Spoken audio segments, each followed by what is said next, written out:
তাজ multimedia. তাজ multimedia. বন্ধুরা, আমাদের ভিডিওটি ভালো লাগলে দয়া করে লাইক বাটনে ক্লিক করুন, কমেন্টস করুন এবং আমাদের চ্যানেলটি সাবস্ক্রাইব করতে ভুলবেন না। মাসটা রবিউল আউয়ালের পরে রবিউল সানি মাস।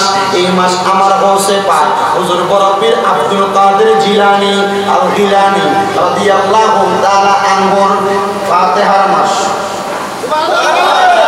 আর জোরে আর মহব্বতে নবীর উম্মতের দল ওই গৌসে পাকের ফাতিহার মাসে গৌসে পাকের যদি একটু শান এবং মানকাবা বর্ণনা না করা হয় এটা বেহক বেওয়াফাদারি হয়ে যায়। এজন্য গৌসে পাকের একটু শান বর্ণনা করা লাগবে। ঠিক না?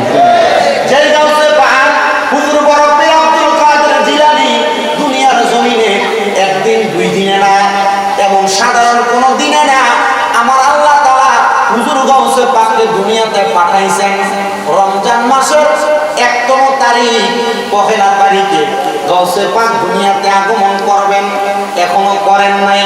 গৌসে পাকের আব্বা হযরতে আবু সালেহ মুসা জঙ্গি রাদিয়াল্লাহু তাআলা আনহু, সুবহানাল্লাহ, আবু সালেহ মুসা জঙ্গি রাদিয়াল্লাহু তাআলা আনহু সাধারণ কোনো মানুষ নয়। আবু সালেহ মুসা জঙ্গি ছিলেন একজন কুতুব। শুধু কুতুব না, আবু সালেহ মুসা জঙ্গির একটা উপাধি হলো কুতুবে জামান। আর ওগুলো বলবেন না সুবহানাল্লাহ। আমার গৌসে পাকের আব্বা জান হযরতে আবু সালেহ মুসা জঙ্গি রাদিয়াল্লাহু তাআলা আনহু তিনি কুতুবে জামান। উনি বলেন একদিন গভীর রজনী আমি আমার আল্লাহ তাআলার দরবারে ইবাদতের মধ্যে মশগুল ছিলাম। আমি ইবাদত করতে করতে মসজিদের মধ্যে যখন অপেক্ষা করতেছি ফজরের আযানে, কখন কখনের অপেক্ষা করতেছে হযরতে আবু সালেহ মুসা জঙ্গি বলেন ফজরের নামাজের অপেক্ষা করতেছি। এমন টাইমে আমার বাড়ি থেকে খবর আসলো আমার স্ত্রী নাকি আমাকে অতি তৎপর বাড়িতে যাওয়ার জন্য বলছেন। ও বন্ধু, বর্তমান জামানা এমন জামানা, স্বামীর কাছে যদি স্ত্রী হঠাৎ করে কোনো খবর পাঠায় আর স্বামী যদি ঘরের মধ্যে তাড়াতাড়ি না যায় তাহলে খবর কি 12টা না 13টার? কথা বলেন না, খবর কি 12টা না 13টার? বউ খবর পাঠাইছে, বউয়ের কথা মোতাবেক স্বামী বাড়িতে আসে নাই। না না না, মা বোনদের আমি কদমে হাত রেখে দিয়ে একটা কথা বলে দিয়ে যাই, কখনো আপনি স্বামীর উপর খবরদারি করবেন না, স্বামীর উপর আদেশ দিবেন না। বলে হুজুর কেন? আমরা মহিলাদের কি কোনো কাজ নাই? আমরা মহিলাদের কি কোনো অধিকার নাই? আছে আছে, আল্লাহর হাবিব বলে মহিলাদের কাজ ততক্ষণ। তবে কোন মহিলা কোনদিন স্বামীর উপর খবরদারি করবে না, পরিবারের উপর খবরদারি করবে না। ইয়া রাসূলুল্লাহ, ইয়া হাবিবাল্লাহ, কেন খবরদারি করবে না? আল্লাহর হাবিব বলেন যদি দেখো কিয়ামতের পূর্বে কোন ঘরের মধ্যে কোন মহিলা খবরদারি করে, কোন ঘরের মধ্যে কোন পরিবারের মধ্যে মহিলা খবরদারি করবে, তাহলে মনে করবা কিয়ামত আর বেশি দূরে না, কিয়ামত অতি সন্নিকটে। ইয়া রাসূলুল্লাহ কেন? আমার রাসূল বলতেছেন কিয়ামতের অবশ্যই একটা বড় আলামত মহিলারা খবরদারি করা, মহিলারা খবরদারি করা, মহিলারা খবরদারি করা। এজন্য বাবা, মা বোনেরা পর্দার অন্তরালে যারা শুনতেছেন, আপনাদের যাদের পরিবার আছে তাদেরকে খবরদারি করতে দিবেন না।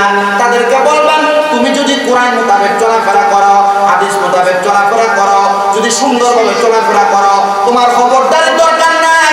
আল্লাহর কসম, আল্লাহর হাবিব বলতেছেন দুনিয়ার জমিনে কোন মহিলা যদি 4টা কাজ ঠিক মতো করতে পারে ওই মহিলাকে জান্নাতে যাওয়া কেউ আটকাইতে পারবে না। ইয়া রাসূলুল্লাহ, ইয়া হাবিবাল্লাহ, 4টা কাজের কথা বলে দেন। নবী আমার বলতেছে 1 নাম্বার, কোন মহিলা যদি পর্দার সহিত চলাফেরা করে, কিসের সাথে? কি? আপনার মহিলা পর্দা করবে দূরের কথা, আপনার স্ত্রী আপনার এলাকার গায়ে হলুদের অনুষ্ঠান, দেবরের বিয়ে, হলুদ লাগানোর জন্য স্টেজে উঠে যায়, আপনার স্ত্রী পর্দা করবে দূরের কথা, আপনার স্ত্রী পর্দা করবে দূরের কথা, আপনার মেয়ে পর্দা করবে দূরের কথা, আপনার মা পর্দা করবে দূরের কথা।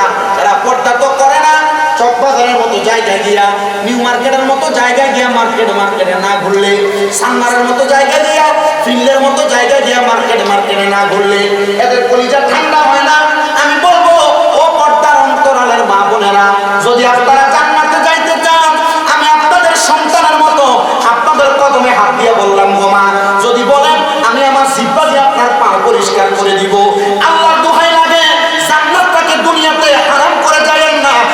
জান্নাতে যদি যাইতে চান পর্দার আড়াল থেকে বের হবেন না, বের হবেন না, বের হবেন না। হুজুর কেন? কারণ একটা মহিলাকে জান্নাতে যাওয়া থেকে আটকাইতে পারে বেপরদা, একটা মহিলার জান্নাতে যাওয়া বন্ধ করতে পারে বেপরদা। আবার আপনারা বলেন আমরা আমাদের মা, আমাদের বোন, আমাদের মেয়ে, আমাদের পরিবার এদেরকে জান্নাতি বানানোর জন্য পর্দা করানোর দরকার আছে না? আসতে হয়েছে। চিন্তা করতেছে এখন যদি জোরে বলি, বাড়িতে গেলে যদি বলে তুমি কি জোরে বলছিলা, ডরায়। কারণ বাড়িতে গেলে তো জায়গা দিবে না, উল্টা দিকে ফিরে ঘুমায় থাকবে। তাও ফিরা ডরের কারণ নাই, ডরের কারণ নাই। আল্লাহ কবুল করুন। এটা আমি নাচতে বলে ডরাই তো আজকাল দিয়ে আওয়াজ নাই, জোরে বলেন আমিন। আপনারা পর্দা করুক, আপনারা চান কি চান না? মা বোনেরা মার্কেটে মার্কেটে ঘুরুক, আপনারা চান কি চান না? কি খাবো? না না না, এটা কথা বুঝেন। পর্দা তো থাকছে মুরব্বী, মারহাবা বলেন। বর্তমান এই বাংলাদেশের ভিতরে যত জায়গার মধ্যে মহিলারা ধর্ষণের শিকার হচ্ছে, বর্তমান বাংলাদেশের পৃথিবীর যে কোনো আনাচে কানাচে যত জায়গায় নারীরা ইফটিজিং এর শিকার হচ্ছে, আল্লাহর কসম এই ইফটিজিং হওয়ার মূল কারণ হচ্ছে নারীরা বেপরদা চলা। এই সোনার বাংলাদেশে এখন তো অন্তর্বর্তীকালীন সরকারের নিজস্ব দায়িত্ব চলতেছে। যখন যে সরকার ক্ষমতায় আসবে, নারীদেরকে পর্দায় ঢোকার মতো এমন একটা আইন যদি বাস্তবায়ন হয়ে যায়, আল্লাহর কসম সোনার বাংলাদেশের কোনো জায়গায় কোনো প্রান্তের মধ্যে কোনো নারী ইফটিজিং এর শিকার হবে না, ধর্ষণের শিকার হবে না। কারণ আমরা মুসলমান সুন্নি জনতা চাই কোরআনের আইন বাস্তবায়ন করে পৃথিবীর প্রত্যেকটা রন্ধে রন্ধে কোরআনের আইন বাস্তবায়নের মাধ্যমে পর্দার কথা চালু হোক। আমরা কারা কারা চাই দুই হাত তুলে দেখবেন। পূর্বে এমন কোন আইন বাংলাদেশে বাস্তবায়ন হয় নাই।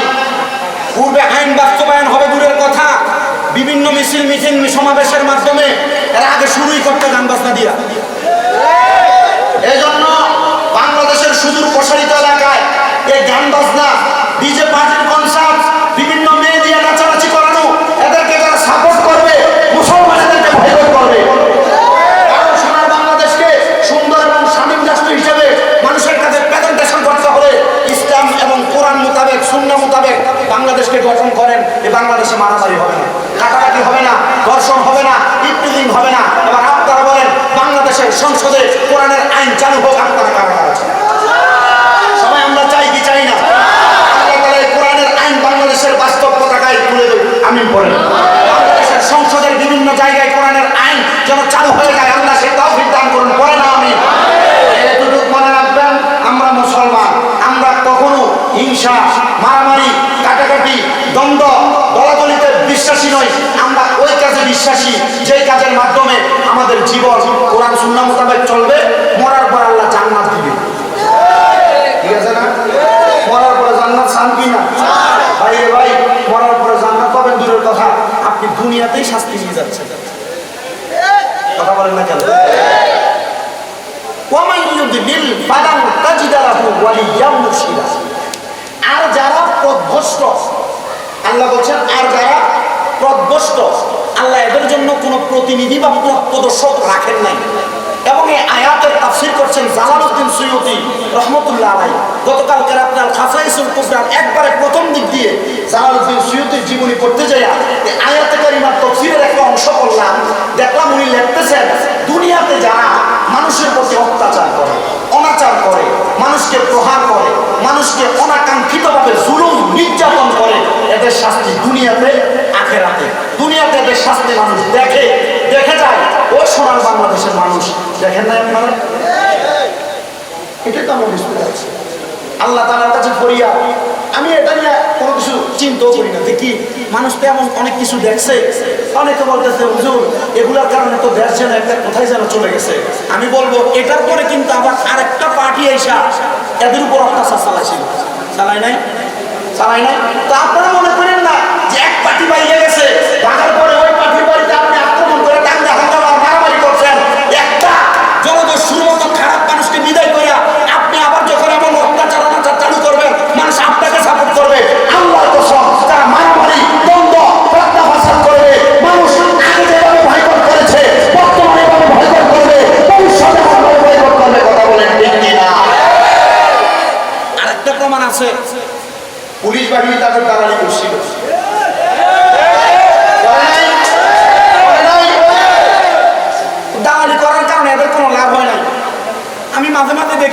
পুলিশকে রিক্সার ড্রাইভার ফিরা, অনেক পুলিশকে অটো ড্রাইভার আর মিশুকের ড্রাইভার ধমক দেয়। একটা ধমক দেওয়ার পর আমি কুমিল্লা তো এক মিষ্টি দোকানে দিয়ে গেলাম, ভাই আপনার অটো ড্রাইভার ধমক দিয়েছে, আমি কিন্তু দেখছি।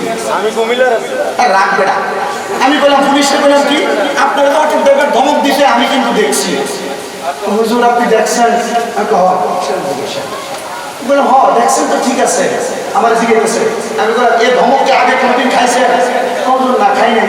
আমি আপনাদের কোয়ালিটির কিছু লোক আপনাদের এই সুন্দর পবিত্র পোশাকের ভিতরে অপবিত্রতার দাগ লাগাইছে। আমি এবং বিভিন্ন জায়গায় বিভিন্নভাবে বইও দিছি যে পূর্বে অনেক কোরআনের মাহফিল বন্ধ হয়েছে, আজকে নাকি এই চট্টগ্রাম স্টিল মিলের কাছে আমার এক ভাই নিয়াজ মাধ্যম ফারুকি, ওনার মাহফিল নাকি ওইখানে বন্ধ হয়েছে। জিজ্ঞাসা কেন? বলছে পূজার কারণে মাইক বাজতে পারবে না, এই জন্য মাহফিল বন্ধ করে দিয়েছে। আমি বলছি হিন্দুরা পূজা করবে তাদের মন্দিরে, মুসলমান মাহফিল করবে তাদের মাহফিলের জায়গা, তো মাহফিল কেন বন্ধ করে? আমি প্রশাসন যারা আগে কোরআনের মাহফিল বন্ধ করেছে, যারা আগে কোরআনের কোনো মাহফিলের ভিতরে আঘাত করেছে, তাদেরকে বলবো এখন থেকে সাবধানতা অবলম্বন করেন। মানুষ যেভাবে আপনাদের প্রতি ঘৃণা না করে তুতুলি কেপ করতেছে, যদি ভবিষ্যতে কোনো কোরআনের মাহফিলের প্রতি কোনো প্রশাসন অনাকাঙ্ক্ষিতভাবে বন্ধ করার জন্য হাত লাগায়, আল্লাহ কসম আপনাদেরকে মানুষ আমার ভয় করবে। আমরা যেই কথাই ছিলাম, মুসলমান শান্ত শিষ্ট জাতি না, ঠিক না? ওমান ইউদিল ফালান তাজিদ লাহু ওয়ালিয়া মুরশিদা। তো যাদেরকে আল্লাহ তাআলা পথভ্রষ্ট করেন, আল্লাহ তাআলা তাদের জন্য কোনো প্রতিনিধি রাখেন না, পথ প্রদর্শক রাখেন না। এই কথাটাই ওখানে আসে। ওই যে কেন গৌসে পাক বরফির আব্দুল কাদের জিলানী রাদিয়াল্লাহু তাআলা আনহুর আব্বা এবং আম্মার কথা থেকে গেলাম পর্দায়, পর্দা থেকে আসলাম এখানে। কেন? একটা পরিবারের ভিতরে যদি কোনো মানুষ পথভ্রষ্ট হয়ে যায়, বলেন কি হয়ে যায়? কথা বলেন কি হয়ে যায়? পথভ্রষ্ট হয়ে যায়। আমার পাশে যিনি বসে অ্যাডভোকেট, তো ওনারা পড়ালেখা করছেন, ওনারা জানেন প্রত্যেকটা দিক নির্দেশনা ওনারা বুঝেন। এই জন্য যতগুলো কথা বলতেছি শিক্ষার জন্য, বোঝার জন্য বলছি। যদি এটা থেকে আপনি শিক্ষা গ্রহণ করেন, আল্লাহর কসম আপনি যদি জান্নাতে যান, আপনার পরিবার যদি জান্নাতে যায়, আমি যদি নাও যাই, আপনার উসিলায় আমি মাফ পাবো। আপনাদের কষ্ট হয়? আপনাদের পাহাড়তলি এলাকায় যেখানে যেখানে মাহফিলগুলো হয়, বেশিরভাগ মাহফিলগুলো রাস্তার মধ্যে হয়। একবারে চিকন একটা জায়গা, মানুষ দূরে থাকেন, অনেকে কাছে থাকেন, এবং স্পিকার সরঞ্জাম মেশিনারিজের কারণে আপনারা একটু দূরে থাকেন। কথা বলতে যদিও কষ্ট হয়, চেষ্টা করি একটু কথা বলে আপনাদেরকে বোঝাই দিয়ে যাওয়ার জন্য। তো আপনারা যদি না বুঝেন এবং শুনলেন, বুঝলেন, বোঝার পর বাড়িতে গিয়ে আমার কথাগুলো বাস্তবায়ন না করলেন, লাভ হবে? তেমন একটা না 100টা মাহফিল করলে লাভ হবে? একবার সরল সঠিকভাবে একটা কথা বলি। তাহলে মা বোন জান্নাতে যাওয়ার জন্য, যে কথা মা বোন জান্নাতে যাওয়ার জন্য এক নাম্বার কি দরকার? আসেন, এখন আপনার মা আপনার বোন পর্দা করলো না, পথভ্রষ্ট হইল, জাহান্নামে গেল, হুজুর আমি কত ডাক দিই শোনে না। আসলে কথা সত্য, শোনে না। তো কারণ কি? কারণ আপনার ঘরে খবরদারি যিনি করে তিনি মহিলা। নবীজি বলছে এটা কিয়ামতের আলামত। কিসের আলামত? কিয়ামতের আলামত। এই জন্য স্ত্রীদেরকে এতটুকুর মধ্যে রাখতে, যেটুকুর মধ্যে একটা স্ত্রী কন্ট্রোলফুল থাকে, কোরআন সুন্নাহ মোতাবেক চলাফেরা করে। যদি কোরআন সুন্নাহর বাহিরে চলাফেরা করে, আপনি আপনার স্ত্রীকে এমনভাবে বুঝাইবেন, যদি আপনার বুঝ না মানে তার মা বাবার মাধ্যমে বুঝাইবেন। যদি তার মাধ্যমে না মানে, আল্লাহর হাবিব বলে মাঝে মাঝে একটু প্রহারও করবা, তবে সাবধান, মুখে আঘাত করিও না এবং তোমার স্ত্রীর মা বাবার নাম ধরে গালি দিও না। কিন্তু আপনারা এটাই করেন, আপনি আপনার স্ত্রীকে অমুকের জি বলে গালি গালাজ করেন। নবীজি বলছেন শোনো, তোমরা গালি দিও না। ইয়া রাসূলুল্লাহ কেন? নবী বলছেন আমি মহিলাদের বাবা, আমি আমার মা বোনদেরকে বলবো আপনাদেরকে আমরা ভালোবাসি, মহাব্বত করি। কত মা বোন দুনিয়ার জমিন থেকে কবরে যাওয়ার আগে আল্লাহর কাছে কান্না করেন, আল্লাহ যেন জান্নাত দান করেন। আমি বলবো মা জান্নাত দান করবেন আল্লাহ তাআলা আপনাকে, তবে একটু একটা আমল করবেন, যে আমলটা পর্দার আমল, এটা করলে আল্লাহ আপনাকে জান্নাত দান করবে। এটা একটা প্রমাণ দেয়, বেশি দূর যাওয়া লাগবে না। একটু আগে আপনাদের এখানে আসার আগে এই যে কর্নেল হাট, আপনাদের অলঙ্কারের পাশেই একটু হালি শহরের দিকে ঢুকতে এখানে একটা ফার্মেসি আছে, সাফা মারওয়া ফার্মেসি। আমার এক জাহিদ ভাই, জাহিদ কোম্পানি, ওনারা বাবদু সোবান কোম্পানি, আনোয়ারা বরুণ সরাই বাড়ি। উনি বললো ভাই আপনাদের দোয়ায় আমাদের এখানে যে 6 তলা বাড়ি, এটার পাশে আমাদের 10টা ভাড়ার বাড়ি আছে। যে বাড়িটার পাশে একবার আগুন লাগছে। কি লাগছে? আগুন লাগছিল। জিজ্ঞেস করলাম ভাই আগুন লাগছে, পুড়ে গেছে নাকি? বলছে না হুজুর পুড়ে নাই তো। জিজ্ঞেস করলাম কেন? বলছে হুজুর যখন আগুন লাগছে আমরা তাড়াহুড়া করতেছিলাম, আমার মা তখন নামাজের মুসল্লায় বসা ছিল। বসা ছিল, নামাজের অবস্থায় ছিল। আমার মা আমার দিকে তাকিয়ে বলছিল বাবা চিন্তা করিস না রে, আমাদের জায়গার ভিতর আগুন আসবে না। ছেলে বলতেছে হুজুর আল্লাহর কসম, গিয়ে দেখলাম পাশের বাড়িঘর সব পুড়ে গেছে। আমি তো আপনাদেরকে চাক্ষুষ উদাহরণ দিলাম। অলঙ্কারের মুখ থেকে আলী শহরের ঘুরতে হাতের পায়ে সাফা মারোয়া বানিয়েছে জাহিদ কোম্পানি। এর কাছে জিজ্ঞেস আপনার মার কি এমন ঘটনা হয়েছে? বলবে হুজুর হ্যাঁ হয়েছে। আমি জিজ্ঞেস কারণ কি? বলতেছে হুজুর তোমার আম্মা আমার নামাজের মুসল্লায় বসে এই কথাটা বলছে যে সন্তান যে সম্পদের যাকাত আদায় করেছি, যে সম্পদের অর্থ ইনকাম করার পর মানুষকে দান করেছি, সাদকা করেছি, ফাতিহা করেছি, মেজবান করে খাওয়াইছি, এই সম্পদ পুড়বে না, এই সম্পদ পবিত্র। ছেলে বলতেছে হুজুর আমি যে দেখলাম পাশের সব পুড়ে গেছে, আমাদের এদিকে আস্তে আস্তে আগুনটা যেন অন্যদিকে ঘুরে গেল। এমন টাইমে ফায়ার সার্ভিস আইসা আগুন নিভিয়ে দিল। হুজুর ঘরে আসলাম, আমার মাকে বললাম আম্মা জান আপনার কথাই সত্য। হুজুর ওই দিন থেকে বুঝলাম আমার আম্মা জান একজন জিন্দা ওলি। আমি জিজ্ঞাসা করলাম জিন্দা ওলি কিভাবে বুঝলাম? হুজুর নামাজি ব্যক্তি ব্যাপারটা করে না, আমার আব্বার অবাধ্য হয় নাই। হুজুর আমরা 8 জন ভাই, আল্লাহ তাআলা কোটি কোটি টাকার সম্পদের মালিক বানাইছেন, এটা অন্য কোনো পাওয়ারে নয়, একমাত্র আমার আম্মা জান আবেদা সালেহা হওয়ার কারণে। আল্লাহর কসম আপনারা বলেন আপনার স্ত্রী, আপনার মা, আপনার মেয়ে যদি এমন আবেদা সালেহা নেককার হয়, এমন সম্পদের পাহাড় আল্লাহ আপনাকে আমাকে দিতে পারে কি পারে না?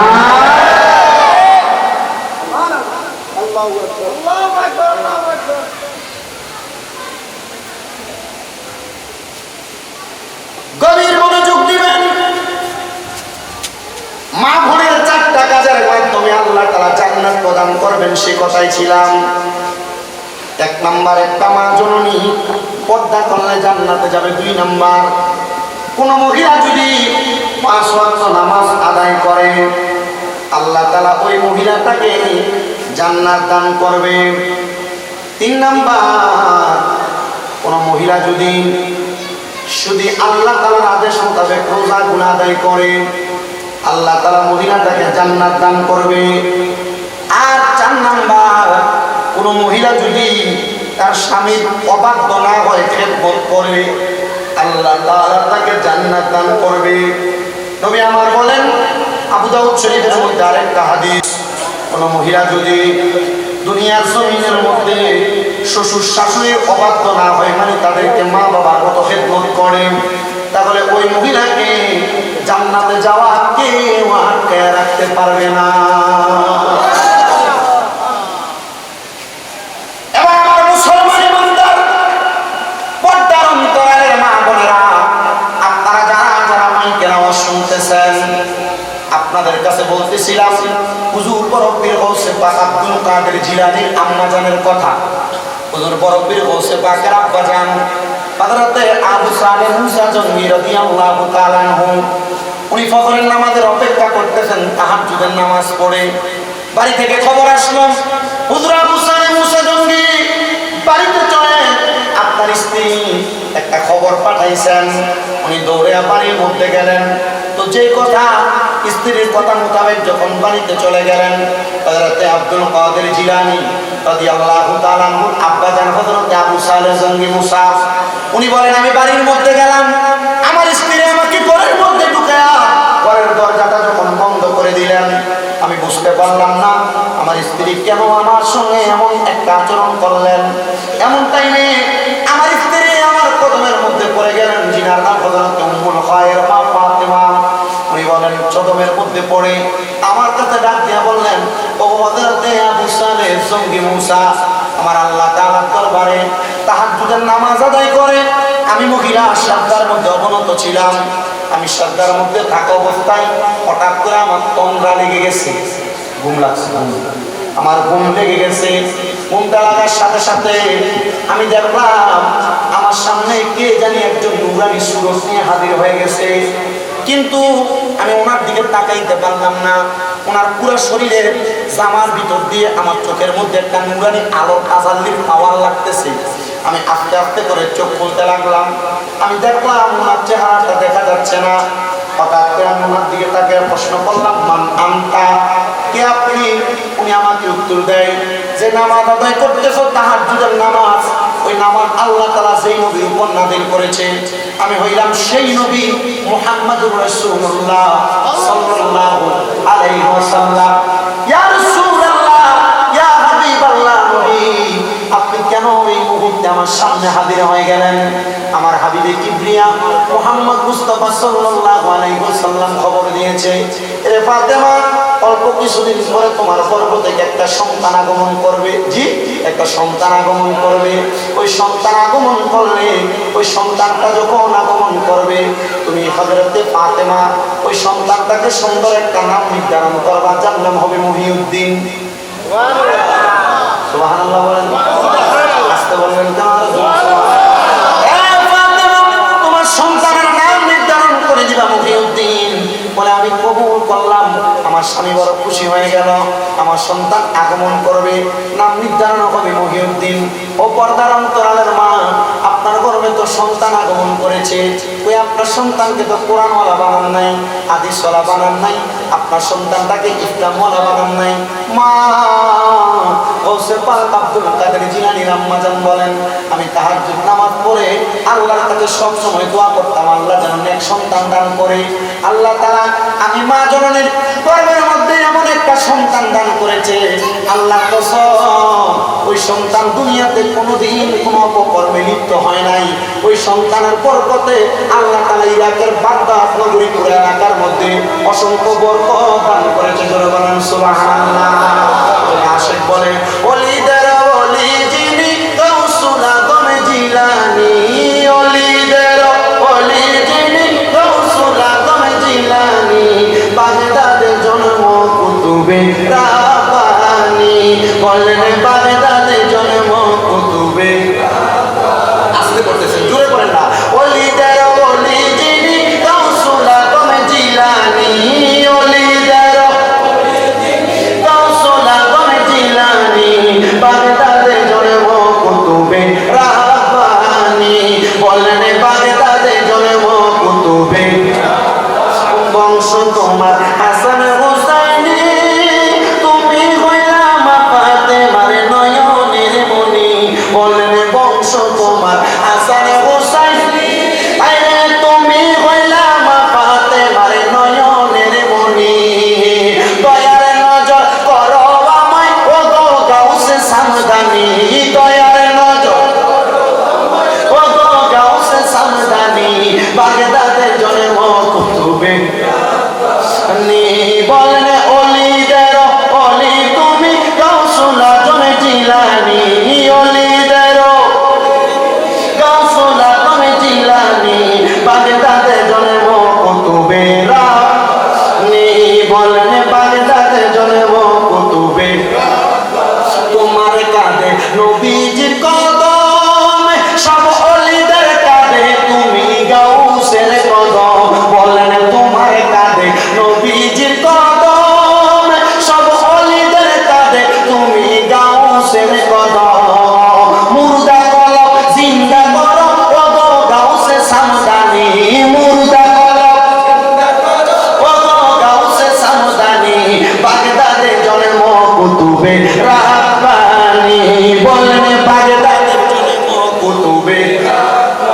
ওলিদের ওলি যিনি গাউসুল আজম জিলানী, ওলিদের জিলানী, বাগদাদে জন্ম কুতুবে। বলেন বাগদাদে জন্ম রাব্বানী। গাউসে পাকের ইজ্জত সম্মান বাড়াইছেন কি? বড় পীরের ইজ্জত সম্মান বাড়াইছেন কি? আজকে 6 তারিখ আর 6 দিন আর 5 দিন পরে গাউসে পাকের পাতে মারহাবা বলেন।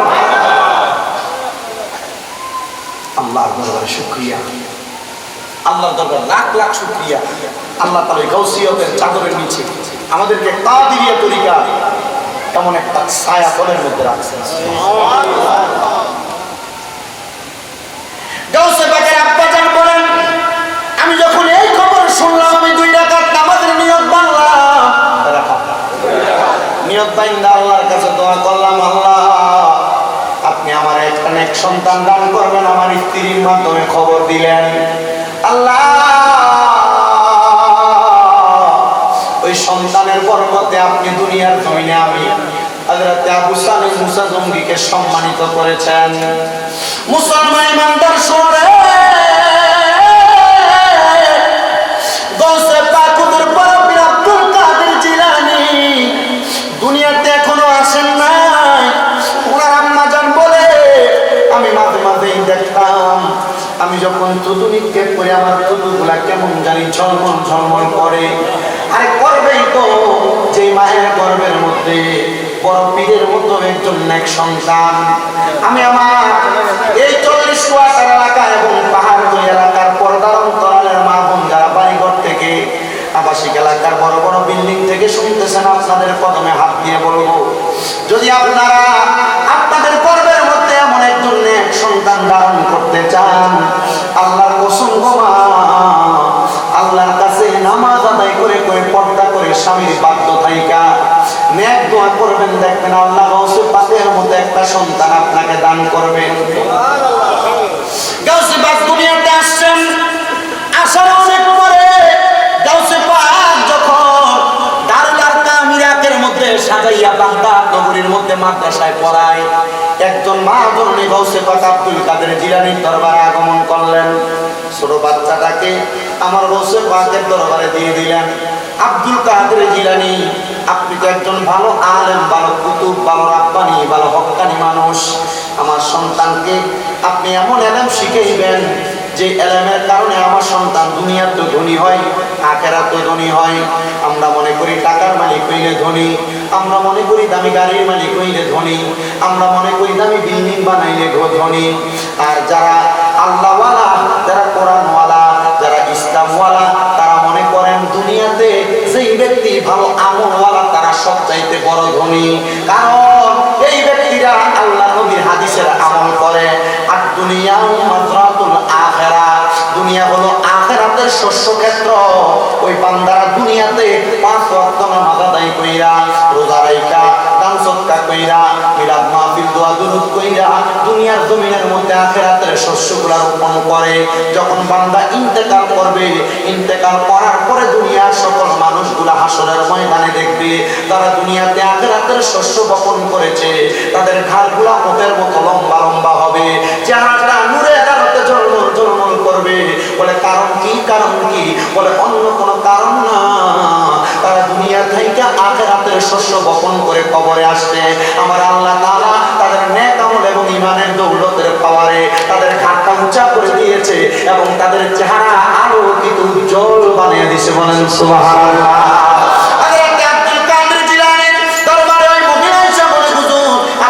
সন্তানকে 4 প্রকার ইলম শিক্ষা দিবেন। গাউসে পাক আব্দুল কাদের জিলানী উনি প্রশ্ন করেন, মা আপনি 4 প্রকার ইলমের কথা আমার কাছে বলতেছেন, আপনি বলেন না এই 4 প্রকার ইলম কি? উনি বলেন 1 নাম্বার হলো ইলমে শরীয়ত, 2 নাম্বার ইলমে তরিকত, 3 নাম্বার ইলমে হাকিকত, 4 নাম্বার ইলমে মারিফত। হুজুর এই ইলমগুলো শিখিয়ে দিবেন। এই ইলমগুলো যদি আমার সন্তান শিখতে পারে, আল্লাহর কসম আমার সন্তান একজন আবেদ সন্তান হবে, আমার সন্তান একজন জায়েদ সন্তান হবে, আমার সন্তান একজন নেককার সন্তান হবে। হুজুর আপনি বলেন না আমার সন্তানকে আপনি 4 প্রকার ইলম শিখাইবেন কিনা? হুজুর গাউসে পাক পীর আব্দুল কাদের জিলানী বলেন, মা আপনি দুনিয়ার টাকা চান নাই, দুনিয়ার পয়সা চান নাই, দুনিয়ার সম্পদ চান নাই, আপনি আমি আব্দুল কাদেরের কাছে চাইতেন 4 প্রকারের ইলম, ইলমে শরীয়ত, ইলমে হাকিকত, ইলমে তরিকত, ইলমে মারিফত। মা গো মা আমি আপনার সন্তানকে 4 প্রকার ইলম শিখাইবো, তবে সত্য হলো আপনার সন্তানকে আপনি আমার কাছে দিয়ে যাওয়ার পরে, আপনার সন্তানকে আপনি আমার কাছে দিয়ে যাওয়ার পরে একটানা 1 দিন না 2 দিন না 3 দিন না, আপনি একটানা 3 মাস আমার দরবারে আসতে পারবেন না। জোরে জোরে বলেন না আল্লাহু আকবার। আল্লাহু আকবার আওয়াজ আসতে হয়ে গেছে, আর মুহাব্বতে করেন আল্লাহু আকবার। ইলম শিখবে কয় প্রকার? আর জোরে বলেন কয় প্রকার? মাকে বলছে কয় মাস পরে আসার জন্য, আসতে বলছে। আর জোরে কয় মাস পরে? আমি আমার মাদ্রাসায় নিয়ম বানাইছি, কোন সন্তানকে যদি আমার মাদ্রাসায় দেয় ভর্তি করায়, আমি বলছি 3 মাসের আগে দেখা করতে আসেন, মারহাবা পড়ে। নারে তাকবীর, নারে রিসালাত, নারে ওসিয়া, জোরে বলেন মারহাবা। আজকে মাহফিলে যিনি প্রধান বক্তা হযরত মাওলানা জুনায়েদ সিদ্দিকী উপস্থিত হয়েছেন। কিছুক্ষণ পরে আপনাদের কাছে মূল্যবান তকরীর নিয়ে আসবেন। আপনারা খুশি না বেজা? আল্লাহ তাআলা হুজুরের হায়াতে বরকত দান করুন, জোরে বলেন আমিন। আজকে এটা শেষ করবো না, হুজুরকে নিয়ে আসতে বলবো। এটা শেষ করতে রাজি আছেন ইনশাআল্লাহ? ইনশাআল্লাহ হুজুর চলে আসবে, তার পূর্বে একটু মুহাব্বতে দুরূদ শরীফ পড়েন। আল্লাহুম্মা সাল্লি আলা সাইয়্যিদিনা নাবিয়ানা শাফিয়ানা নাবিয়ানা মাওলানা মুহাম্মদ। আল্লাহুম্মা সাল্লি আলা মুহাম্মদ নাবিয়ানা শাফিয়ানা। কোরআন পড়ো, হাদিস পড়ো, নবীর সুন্নতে কায়েম করো। কোরআন পড়ো, নবীর সুন্নতে কায়েম করো। নূর নবীজি করবে রে পার, নূর নবীজি করবে রে পার রোজ হাশরের ময়দানে। আল্লাহুম্মা মুহাম্মদ নবিয়ানা শাফিয়ানা নাবিয়ানা। আমার মুসলমান দশে বাদ বলেন মা, 3 মাস সময় দিবেন গো। 3 মাস পরে আপনি আমার দরবারে আসবেন, তাহলে আমি চেষ্টা করবো আপনার সন্তানকে এলেম শেখানোর জন্য। দশে পাকের দরবারে ওই সন্তানটাকে রাইখা দিয়ে আমার জননী 3 মাসের জন্য বাড়িতে গেলেন। বাড়িতে যাওয়ার পরে দশে পাকের দরবারে একদিন আসে না, 2 দিন আসে না, ওই সন্তানটা গৌসে পাকের দরবারে এলেম অর্জন করতেছে। গৌসে পাকের এলেম দুনিয়ার মুখে গেলেন না, গৌসে পাকের এলেম হচ্ছে সিনা বসিনা এলেম। আপনারা যারা বায়াত রাসূল গ্রহণ করেছেন, আল্লাহ ওলিদের হাতে হাত রেখে আপনারা বায়াত নিয়েছেন, আপনারা মনে রাখবেন আল্লাহর ওলি যারা, পীর মাশায়েখ যারা, তারা আপনাকে মৌখিক শিক্ষা দিবে না। মাঝে মাঝে সুযোগ পাইলে আপনি আপনার পীরের সামনে যাবেন, মাঝে মাঝে সুযোগ পাইলে আপনার পীরের সম্মুখে হইয়া বসার চেষ্টা করবেন। জি হ্যাঁ, বলে কেন? আল্লাহ ওলিরা আপনাকে মুখে মুখে শিক্ষা দিবে না। আল্লাহর ওলির চোখে যখন আপনার চোখ পড়বে, আপনার আল্লাহ ওলির চোখের থেকে নজর টু নজর এলেম আসবে। আল্লাহর ওলির সিনার সাথে সাথে বরাবর যখন আপনার সিনা লাগবে, আল্লাহর ওলির সিনা থেকে আপনার সিনার মধ্যে এলেম আসবে। সুবহানাল্লাহ বলবেন, আরেকটু জোরে বলেন না। মুসলমান শোনো, গৌসে পাকের দরবারে ছেলেটা বসে থাকে। গৌসে পাক আব্দুল কাদের জিলানী তার মুখ দিয়া ওই সন্তানটাকে কোনো কিছু বলে না, কোনো কিছু শিখানো না। এমন ভাবে যাইতে যাইতে দিন 7টা মাস চলে যাচ্ছে। 3 মাস পরে ওই মহিলা গৌসে পাক আব্দুল কাদের জিলানীর দরবারে আগমন করেছে। হুজুর গৌসে পাক আব্দুল কাদের জিলানীর দরবারে আগমন কইরা মহিলা যখন গৌসে পাকের দরবারে দরজার সামনে দাঁড়াইলেন, দরজার সামনে দাঁড়াইয়া হুজুর গৌসে পাকের সামনে তাকে দেখতেছে। গৌসে পাক আব্দুল কাদের জিলানী বড় একটা খাবারের থাল নিয়ে বসে আছেন। ওনার সামনে কত সুন্দর পোলাও ভাত, ওনার সামনে কত সুন্দর মোরগ রাখা আছে। হযরত গৌসে পাক আব্দুল কাদের জিলানী খাবার খাইতেছে। ওই মহিলা নিতে বলতেছে, আল্লামা ইবনে জলিল রাহমাতুল্লাহ আলাইহি লিখিত আল কারামাতে গৌসুল আজম কিতাবের মধ্যে শান্তা বর্ণনা। মহিলা বলেন, আমি তাকে দেখলাম গৌসে পাকের সামনে আস্ত মুরগি রান্না করা। আমি কিন্তু দেখলাম আমার সন্তান যে খাবারের পাত্রটা প্লেটটার মধ্যে করে খাবার খায়, আমার সন্তানের খাবারের পাত্রটার মধ্যে সামান্য কাঁচা কাঁচা সবজি সিদ্ধ করা এবং সামান্য ভাত দেওয়া। আমি আমার গৌসে পাকের সামনে যাইয়া চোখের পানিগুলা টপ টপ করে ছেড়ে দিলাম। আমি কান্না করতে লাগলাম। গৌসে পাক আব্দুল কাদের জিলানীর দরবারে কান্না যখন করলাম, গৌসে পাক আব্দুল কাদের জিলানী আমি মহিলাকে প্রশ্ন করলেন, এ মহিলা, আপনি আমার দরবারে 3 মাস পরে আগমন করেছেন। 3 মাস পরে আগমন কইরা আপনি খুশি থাকার কথা, সন্তানকে দেখেছেন, আপনি আনন্দে থাকার কথা, কিন্তু আপনি তো এখন আনন্দে নাই। আপনি যে দেখতেছি চোখের পানি ফালাইয়া ফালাইয়া কান্দেন। এই কথা যখন গৌসে পাক বললেন, সঙ্গে সঙ্গে ওই মহিলার কান্নাটা আরো বেড়ে গেছে। দেখবেন ছোট বাচ্চারা যখন কান্না করে, আপনি বাবা বাড়িতে যাইয়া ছোট বাচ্চাটাকে যখন বলেন, বাবা কান্না করো কেন, বাচ্চার কান্নাটা আরো বেড়ে যায়। মহিলাকে গৌসে পাক বললেন, তুমি কেন কান্না করো? 3 মাস পরে সন্তান দেখেছ, তোমার কি একটু মায়া লাগে না? কান্না বন্ধ করো। মহিলা ডাক দিয়ে বলে, গৌসে পাক আব্দুল কাদের জিলানী, আমি অন্য কোনো কারণে কান্না করি না। আমি কান্না করি, আপনি তো পীরানি পীর, আপনি তো গৌসুল আজম, আপনি তো মানুষকে সহযোগিতা করেন, সাহায্য করেন, কিন্তু আপনি আমার সন্তানের সাথে এটা কেমন বেইনসাফ করলেন আমি বুঝতে পারলাম না। গৌসে পাক একবার না দুইবার না তিনবার জবানের মধ্যে উচ্চারণ করলেন, আস্তাগফিরুল্লাহিল আযীম, আস্তাগফিরুল্লাহিল আযীম, আস্তাগফিরুল্লাহিল আযীম। গৌসে পাক তিনবার ইস্তেগফার করে জিজ্ঞাসা করলেন, ও আমার মা জননী, আপনি আমাকে কেন এই কথাটা বললেন? আমি ইনসাফ করি নাই কেন গো মা? আল্লাহর ওলিদেরকে কি আল্লাহ তাআলা ইনসাফ প্রতিষ্ঠার জন্য পাঠায় নাই? মহিলা বলে, হুজুর 3 মাস আমার সন্তান আপনার কাছে এত সুন্দর আপনার রান্না করা মুরগি আপনি খাচ্ছেন, আমার সন্তান কাঁচা সিদ্ধ করা সবজি খাইতেছে। হুজুর আমার সন্তানকে কি আপনি চাইলে একটু ভালো খাবার দিতে পারতেন না? গৌসে পাক মুস্কি মুস্কি হাসে আর মহিলা কান্না করে। গৌসে পাক বলেন, মা ও মা, আপনি না বলতেন আপনার সন্তানকে আমি 4 প্রকারের ইলম শিক্ষা দেওয়ার জন্য? আপনার সন্তানে 4 প্রকার ইলম শিখতে হইলে রিয়াজত করা লাগবে। আপনার সন্তান 4 প্রকার ইলম শিখতে হইলে আপনার সন্তানকে সাধনা করা লাগবে, কষ্ট করা লাগবে। আপনার সন্তান যদি কষ্ট না করে 4 প্রকার ইলম শিখাই যাবে না। হুজুর কেন এই কথা বললেন? বলে, ও মা, আমি এমন রিয়াজত করেছি, এমন ইবাদত করেছি, আল্লাহ তাআলা আমাকে মুরগি খাওয়ার মতো ক্ষমতা দিয়েছেন। কারণ আল্লাহ তাআলা আমি আব্দুল কাদের রে এমন ক্ষমতা দিয়েছেন গো, এই মুরগিটা খাওয়ার পরে আমি আব্দুল কাদের জিলানী আল্লাহ তাআলার এমন প্রশ্ন, আল্লাহ তাআলার এমন প্রশংসা করি। আমি যদি বলি মুরগির হাড়গুলা একসাথে করার পরে বিইজনিল্লাহ আল্লাহর হুকুমে দাঁড়ায় যাও, আমার খাওয়া মুরগির হাড্ডিগুলা আত্ম মুরগিতে রূপান্তরিত হয়ে যায়। এটা প্রমাণ আর কেউ না রে, কেউ না। এটার আরেকটা প্রমাণ বাংলাদেশের সম্রাট হযরতে শাহজালাল এবং শাহপরাণ ইয়ামিনী। হযরতে শাহজালাল শাহপরাণ ইয়ামিনী কেমনে জানো?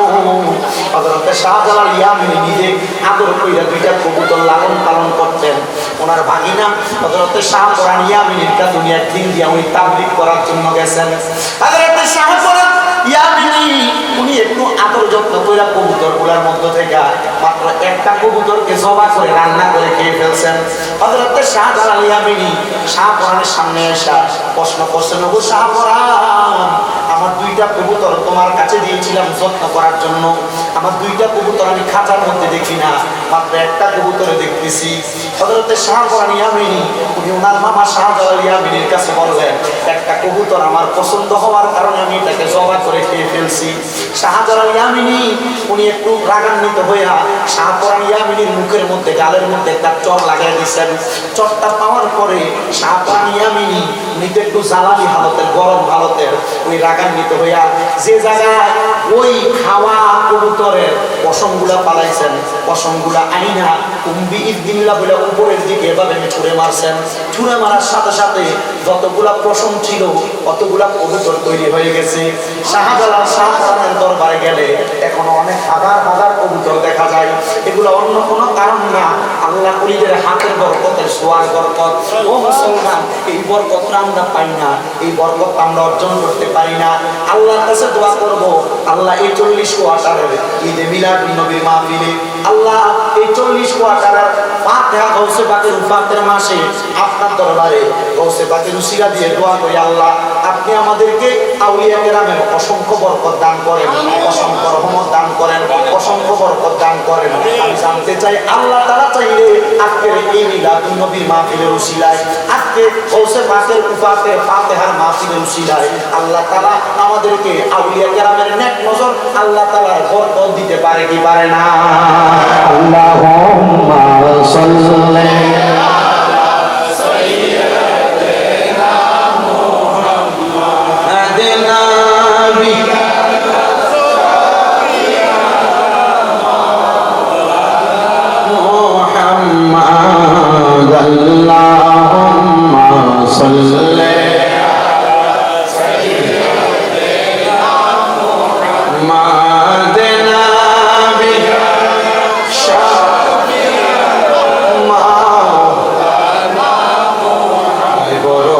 আব্দুল কাদের জিলানীর জিলা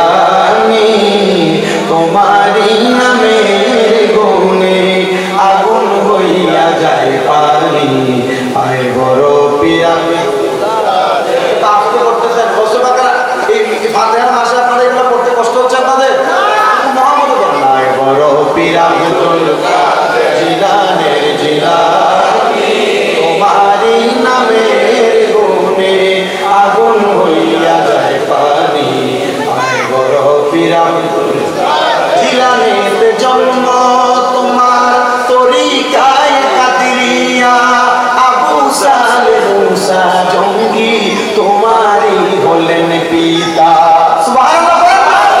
জিলানের জন্ম তোমার তরিকায় কাদিরিয়া আবু সালে মুসা জঙ্গি তোমারই হলেন পিতা উম্মুল খায়ের মা ফাতেমা তোমারি হয় জননী তোমারি নামের গুণে আগুন হইয়া যায় পানি আই বড় পীর আব্দুল বলেন আই বড় পীর জিলানের জিলানি তোমারি নামের গুণে আগুন এই মুসলমান মহিলা বলে হুজুর বিশ্বাস করি না আপনি কি পারেন নাকি গৌসে পাক রাগান্বিত হইয়া গৌসে পাকের হাতের মধ্যে ওনার কাঠ থেকে চাদরটা নিয়ে মুরগির খাওয়া হাড্ডিগুলোর উপরে গৌসে পাকের চাদরটা রেখে দিলেন গৌসে পাক বললেন কুম্বি ইসবিল্লাহ আল্লাহর হুকুমে দাঁড়িয়ে যাও হঠাৎ করে যেই খাওয়া হাড্ডিগুলা আজ একটা মুরগিতে রূপান্তরিত হয়ে গেছে বলেন এটা কি গৌসে পাক করছে না আল্লাহ করছে বলেন না কে করছে আল্লাহর হুকুমে দাঁড়াইতে বলছে কে গৌসে পাকে ও বন্ধু আল্লাহর ওলিরা নিজে করেন না আল্লাহ তাআলা আল্লাহর ওলিদের প্রতি খুশি হইয়া আল্লাহর ওলিদের জবানটা আল্লাহর জবান হইয়া যায় আল্লাহর ওলিদের হাতটা আল্লাহর কুদরতি হাত হইয়া যায় আল্লাহর ওলিদের চোখটা আল্লাহর কুদরতি চোখ হইয়া যায় তখন আল্লাহর ওলিরা যখন কথা বলে তারা বলে না স্বয়ং আমার আল্লাহ বলে আর জবান খুলে ধরে ধরে বলেন সুবহানাল্লাহ মুসলমান ইমানদারেরা মনোযোগ দিবেন গৌসে পাকের দরবারে ওই মহিলা বড় জোরে আবদার জানায় দেয় হুজুর ক্ষমা প্রার্থনা করলাম আর কোনোদিন আপনার দরবারে আসবো না আমার সন্তান যেই দিন হত্যানি রপ্তানি হবে আপনি আমার সন্তানটারে আমাদের কাছে পাঠিয়ে দিয়েন হুজুর তবে শর্ত হলো একটা আমার সন্তানের কাছে আমি অন্য কোনো কিছু চাই না আমি চাই আমি মা যেদিন ইন্তেকাল করব আমার সন্তান যেন আমি মায়ের বারান্দার নামাজটা পড়াই হে আমার পাহাড় তলের যুবক পাহাড় তলের মুরব্বী পাহাড় তলের পর্দার অন্তরালের মা তোমার সন্তানকে এমন যোগ্য সন্তান বানাইছো কিনা জানি না যে সন্তান তুমি মারা যাওয়ার পরে জানাজার নামাজটা পড়াইতে পারবে আল্লাহর নবী শিখিয়ে দেয় যদি কোনো মা মারা যাওয়ার পরে বাবা মারা যাওয়ার পরে ওই মা বাবার সন্তান জানাজার নামাজটা পড়ায় তাকবীর শেষ করে সালামটা শেষ করার আগে আল্লাহ তার মা বাবার জীবনের গুনাহ মাফ করে দেয় ওই মা বলে হুজুর গৌসে পাক আপনার কাছে অন্য কোনো কিছু চাই না আপনি আমার মৃত্যুর পরে আমার সন্তান দিয়ে আমার জানাজার নামাজটা পড়াইয়া দিয়েন হুজুর কথা শুনে মহিলাকে বিদায় দিলেন এমন ভাবে যাইতে যাইতে 10 বছর চলে গেছে ওই সন্তানের সিনার মধ্যে কোরআনের এলেন সন্তানের সিনার মধ্যে হাদিসের এলেন সন্তানের সিনার মধ্যে আলমেত শরীয়ত হাকিকত তরিকত মারেফত সব শিখা হয়ে গেছে ওই ছেলে হযরত গৌসে পাককে ডাক দিয়ে বলে হুজুর আপনি কি আমাকে অনুমতি দিবেন 10 বছর হয়ে যায় মার মুখ দেখি না বাবার মুখ দেখি না হুজুর আপনি অনুমতি দিলে আমি আমার বাড়িতে যাইয়া আমার মা এবং আমার আব্বা জানের মুখটা দেখে আসতাম হুজুর গৌসে পাক বললেন যাইবা তো যাইবা এমনি যাইও না তোমার একটা সম্মান আছে আমার সাইয়ারা আমি যেটাতে চড়ে চড়ে এলেম অর্জন করাই আমার ঘোড়াটা নিয়ে যাইবা আর আমি গৌসে পাক যে আজকানটা পাঞ্জাবিটা লাগে এলেম অর্জন করাই শিখাই মসজিদের মধ্যে চলে যাই ওই পাঞ্জাবিটা তুমি লাগাইবা হুজুর কি বলেন আপনি যেই ঘোড়া চড়তেন ওই ঘোড়া আমি চড়বো হুজুর বললেন অনুমতি দিলাম চড়তে পারবা হুজুর আপনি যে আজকান করেন ওই আজকান আমাকে দিতেছেন হুজুর বলে পাগলা এগুলা পাওয়া তো ভাগ্যের বিষয়। কারণ দুনিয়ার জমিনের মধ্যে হক্কানি রব্বানি পীর মাশায়েখ আলেম ওলামার সামান্য সোয়া পানির জন্য আশিক রাসূলরা পাগল থাকে। বেশি কিছু লাগবে না, জিকরে জামিল এবং জিকরে হাসিনের মধ্যে তাকিয়ে দেখবা আল্লাহর নবীজির শরীর মুবারকের ঘামের জন্য সাহাবীরা পাগল ছিলেন। আল্লাহর নবীজি যখন মাথা মুবারক আঁচড়াইতেন, নবীজির একটা চুলের জন্য পাগল ছিলেন। জিজ্ঞাসা করা হইতো, কেন গো, কেন তোমরা এমন পাগল করা হইয়া থাকতা? নবীজির কলিজার টুকরা স্ত্রী মা আয়েশা সিদ্দিকার ছোট ভাইকে উনি প্রশ্ন করলেন, হযরত আব্দুল্লাহ প্রশ্ন করলেন, হে আব্দুল্লাহ, নবী যখন নবীর চুল মুবারক আঁচড়ায়, তোমাকে দেখি নবীর চুল মুবারক নিয়ে বোতলের মধ্যে সংরক্ষণ করে রাখো, কারণ কি? আব্দুল্লাহ বলে, আল্লাহর কসম, আমার 10 বছর বয়স থেকে আমার 21 বছর বয়স পর্যন্ত 10 বছর আমি একটা শরীরের টেনশনের রোগ, যেটার কারণে আমার শ্বাসকষ্ট হইতো, আমি নিঃশ্বাস পাড়াইতে কষ্ট পাইতাম। কিন্তু যেই দিন রাহমাতুল্লিল আলামিন নবীর চুল মুবারক আমি আমার হাতে পাইলাম, ওই চুল মুবারক যেই পানির মধ্যে আমি ভিজে রাখছি, ওই পানি খাওয়ার কারণে আমার হাঁপানির মতো কষ্টের রোগ ভালো হয়ে গেছে। হুজুর গৌসে পাক বললেন, নবী পাও নাই, নবীর ওয়ারিস দ্বারা আউলিয়া কেরাম পাইছো। ওই আউলিয়া কেরামের সামান্য জামা, সামান্য একটা তাবারুকাত তোমার কাছে থাকলে আল্লাহ তাআলা তোমার অসংখ্য বরকত দান করবে। পাগলা নিয়া জানা, অনেক মানুষ তো আমার এগুলোর জন্য পাগলের জন্য আশেক বলে, ওরে পাগলেরা সাদা আমার কি আমার অঙ্গে না লাগাইও,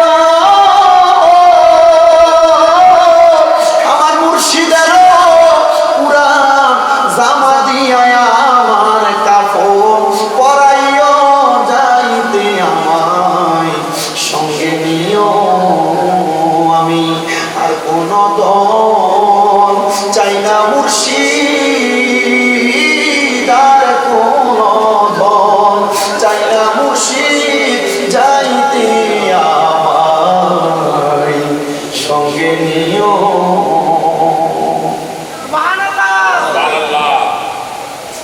ওরে শরীয়তের আলেম দিয়া মোজানাজা না করাইলো,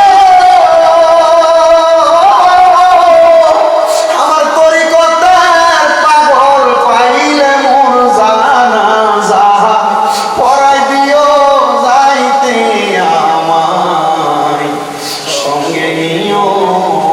কেন আসে কি কথা বলছে জানো? শরীয়তের আলেমের একটা দাম, তরিকতের পাগলের আরেকটা দাম।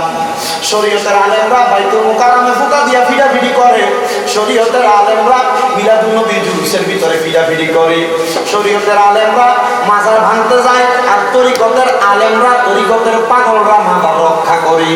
শরীয়তের আলেমরা দুনিয়ার জমিনে মন্দির পাহারা দেয়, আবার এই শরীয়তের আলেমরা মাজার ভাঙে। আমি বুঝলাম না এটা কেমন ইসলাম তারা পালন করে, মন্দির পাহারা দিয়া মাজার ভাঙে। সেই অলিদের কারণে মাজার পাইলে ইসলাম পাইলা, সেই অলিদের কারণে ইসলাম ধর্ম পাইলা। ওই অলিদের মাজার ভাঙে মন্দির পাহারা দেয়, আল্লাহর কসম তাদের জন্ম হালাল ভাবে হয় নাই, তাদের জন্ম এই মন্দিরের ভিতরে হয়েছে।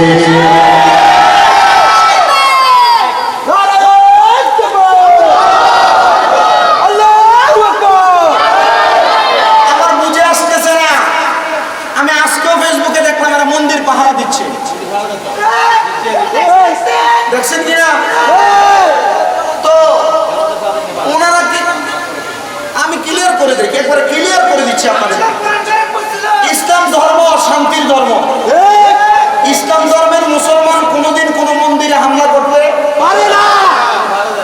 ইসলাম ধর্মের কোন মুসলমান কোন জায়গায় মুখ ভাঙতে পারে না। মুসলমানের ফুট হইয়া মন্দির পাহারা দেওয়া, আবার মুসলমানের পুত হইয়া যাদের কারণে ইসলাম পাই না তাদের মাজার ভাঙতে দেওয়া, বোঝা গেছে মনে হয় কোন মন্দিরের পুরোহিতের সাথে তার মা বাবার সাথে তার জন্ম।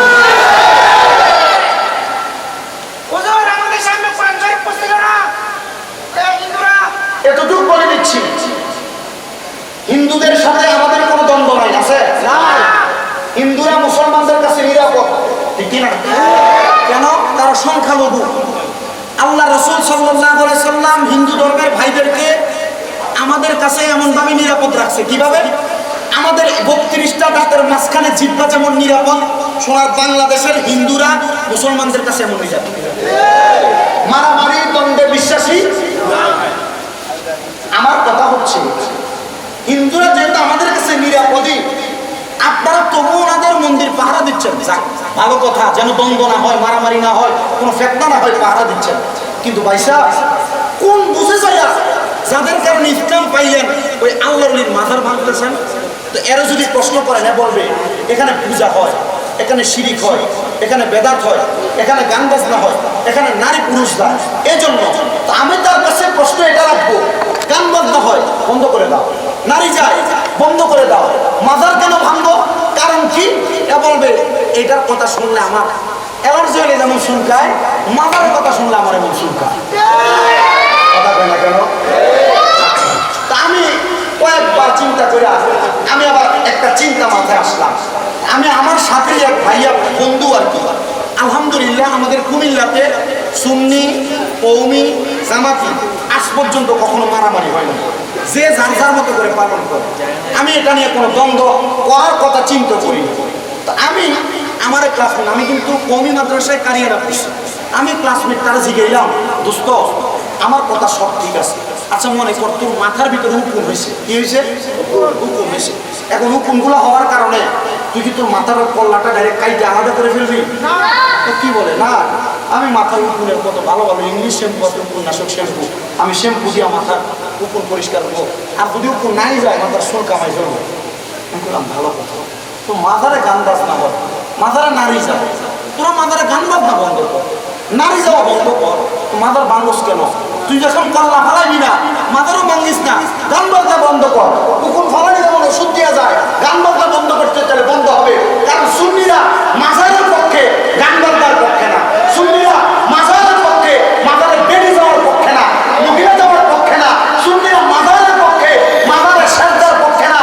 সুন্নিরা আগেও বলেছে, এখনো বলে মাজারে সেজদা দেওয়া হারাম, মাজারে মহিলা যাওয়া না যায়। সুন্নিরা এখনো বলে মাজারের ভিতরে গান বাজনা করা না যায়, মহিলা দিয়ে নাচানো না যায়। পূর্ব বলেছে যারা করে তারা ভণ্ড। তো তোমরা এগুলা কেন করো? এরা বলবে ভাই সাহেব এটা করলে আমার কাছে ভালো লাগে আর কি। আমি চিন্তা করলাম এরা করুক, কয়েকটা মাজার ভাঙতে দেন, মাজার গুঁড়া করে ফেলতে দেন। হুজুর কি বলেন, সুন্নি হয়ে মাজার ভাঙতে বলতেছেন? আমি বলবো কারণ আল্লাহ তো বলেছেন মানে আদালি ওয়ালিয়ান ফাকাদ আযামতুহু বিল হারব। আল্লাহ তাআলার বন্ধুদের সাথে যারা বেয়াদবি করে আল্লাহ তাদের সাথে যুদ্ধের ঘোষণা দেয়। কয়েকটা মাজার ভাঙতে ভাঙতে যখন গাড়ির তলে সাফা খেয়ে মরবো আর মানুষের পিজা খেয়ে মরবো, তখন সাবধান হবে। আল্লাহ ওইভাবে দিন দেয়, এটা আমাদের বিশ্বাস না? ওইভাবে দিন দেয়, এটা একটা প্রমাণ। পাক না মাজারগুলো ভাঙুক না, এখনো ভালো করে ভাঙতে পারে নাই। উপরের পাকাগুলো ভাঙছে আর কি, কিন্তু মাজারটা একবারে ভাঙে নাই। আমাদের বিশ্বাস যদি ভালো করে ভাঙতে দেয়, হাজার গরিবের আমার এইভাবে এক বাচ্চাকে উত্তর দিছিল এমন ভাবে উত্তর পাওয়া যাবে। এটা নিয়ে আমি চিন্তাও করি না, টেনশনও করি না। আল্লাহ তাআলা আমাদেরকে মাজারওয়ালাদের মাধ্যমে ইসলাম ধর্ম পরিপূর্ণভাবে দিয়েছেন। পরনে ধুতি ছিল, লুঙ্গি পরাইছেন শাহজালাল, শাহপরান, ইয়ামিনী আয়েশা। আল্লাহ তাআলা তাদের সদকায় আমাদেরকে অসংখ্য বরকত রহমত দান করুন। আর বলে করেন আমিন, আর বলে করেন আমিন।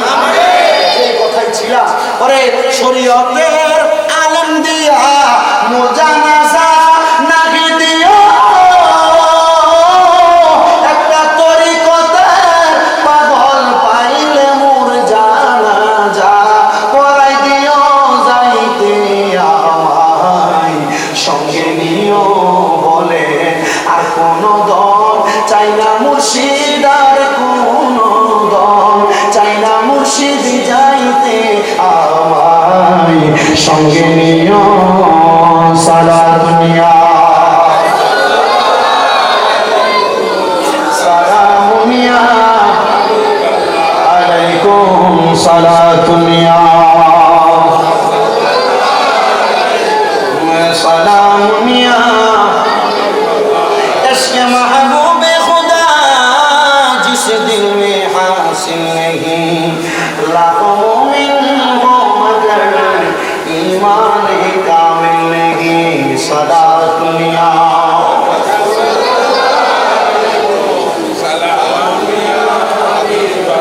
আমার মুসলমান ইমানদার ভাইরা, হযরত গাউসে পাক পীর আব্দুল কাদের জিলানী আল জিলানী রাদিয়াল্লাহু তাআলা আনহু বলেন, যাও আমার চলার ঘোড়াটা নিয়ে যাও, আমার পাঞ্জাবিটা কইরা তুমি তোমার এলাকায় চলে যাও। ওই ছেলে দৌড়ে ঘোড়ার পিছুইটা পাঞ্জাবি লাগায় আজকাল লাগায়া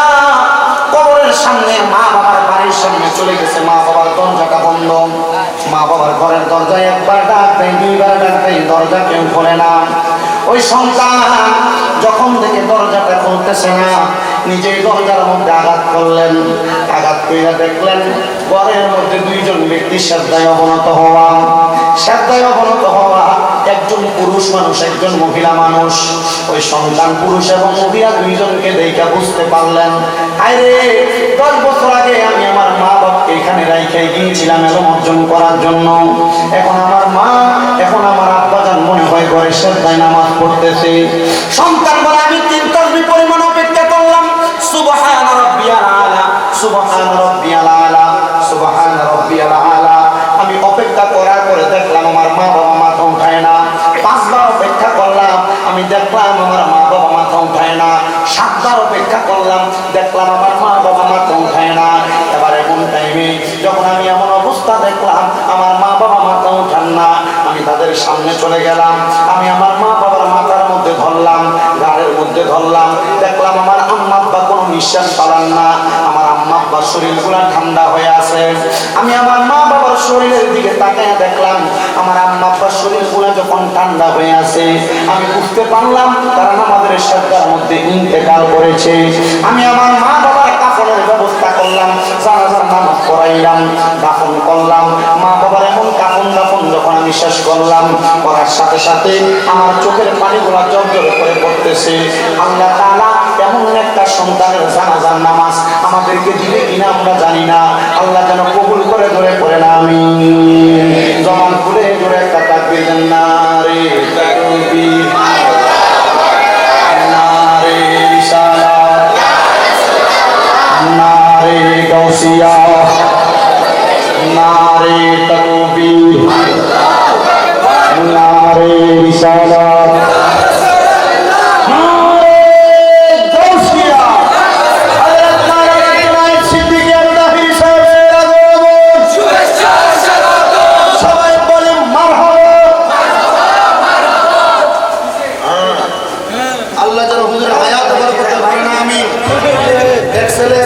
আল্লাহ যেন আরো বুড়ি বুড়ি দান করে। আমি ওনার ছেলে অসুস্থ, দোয়া করবেন।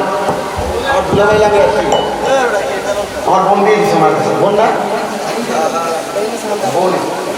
আল্লাহ যেন ওদেরকে কবুল করে। আমি করেন ইনশাআল্লাহ। আমি তো নরম হুজুরে গরম করে দিবি ইনশাআল্লাহ। রাজি আছেন ইনশাআল্লাহ? আপনাদের কিছু লোক আছে, কারণ এদেরকে ডাক দিয়ে বন্ধ করা যাবে না।